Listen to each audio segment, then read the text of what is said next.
Sunday morning. So நேற்று வந்து ஒரு ப்ளவுஸ் கொடுத்துருந்தாங்க. ஒரு ப்ளவுஸ் மட்டும் தைச்சி கொடுத்துடு அப்படின்னு வந்து ரொம்ப ரிக்வஸ்ட் பண்ணி கேட்டாங்க. ரெகுலர் கஸ்டமர் தான். அவங்களது ஸ்டிச் பண்ணிடலாம் அப்படின்னு வந்து எடுத்தாச்சு.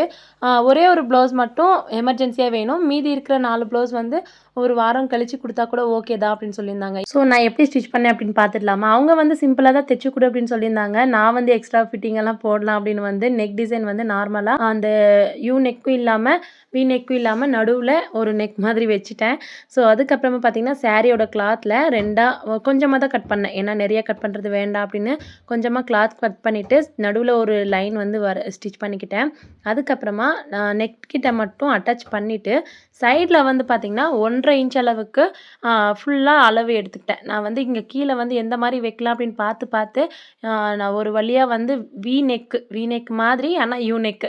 ஸோ நெக்கு கிட்ட வந்து பார்த்திங்கன்னா நம்ம அடித்து திருப்பாமல் நார்மலாக தைச்சிட்டு கூட இந்த மாதிரி வச்சிடலாம்.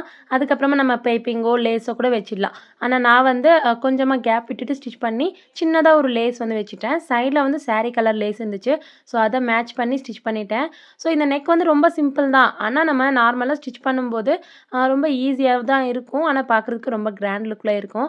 ஸோ ஃபைனல் டச்சாக நம்ம வந்து நாட் வச்சுட்டா ரொம்ப சூப்பராக அழகான ஒரு டிசைன் வந்து ரெடி ஆகிடும். ஸோ இது வந்து ட்ரை பண்ணி பாருங்கள். ஒரு பிகினராக இருந்தீங்கன்னா கூட நீங்கள் வந்து இது சிம்பிளாக ஸ்டிச் பண்ணி முடிச்சிடலாம். சண்டே விலாகில் மோட்டிவேஷ்னலாக ஒரு வீடியோ வந்து போட்டிருக்கேன். ஸோ அது வந்து செக் பண்ணி பாருங்கள்.